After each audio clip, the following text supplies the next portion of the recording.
Hello guys, welcome to my channel Java Blogs. কেমন আছো তোমরা সবাই? আশা করি ভালো আছো, আর আমিও খুব ভালো আছি। তো আজ ছিল গোপাল পুজো, তো দেখো আমরা সবাই মিলে তৈরি হয়ে গেছি, যাবো গোপাল পুজোর কাছে একটু আবির দিতে।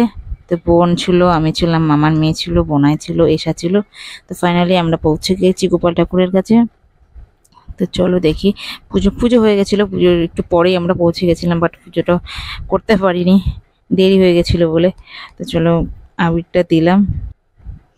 তারপর দেখছো পায়ে আবির লাগাচ্ছি। বোন বলছে কি শুধু পায়ে আবির লাগাস না, একটু মুখে টাচ করিয়ে দে, কিন্তু সবাই বারণ ছিল না, মুখে লাগাতে হবে না, মুখে লাগালে মুখটা খারাপ লাগবে দেখতে।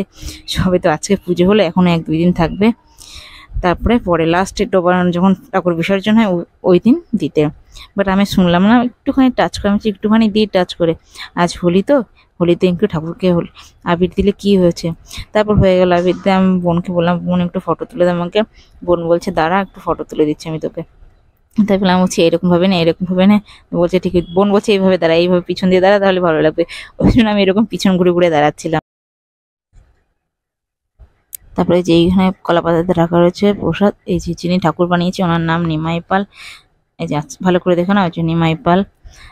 তারপরে হয়ে গেছে, ফাইনালি আবির লাগানো হয়ে গেছে। বলছি, চলো তাহলে বাড়ি যাওয়া যাক। তো বাড়ি এসেছি, বরের সাথে একটু রিলস বানিয়েছি, একটু হোলি খেলা করেছি। ঠিক আছে, আজকের মতো ভিডিওটা এখানেই শেষ করছি, দেখা হবে নতুন একটা মিনি ব্লগ নিয়ে।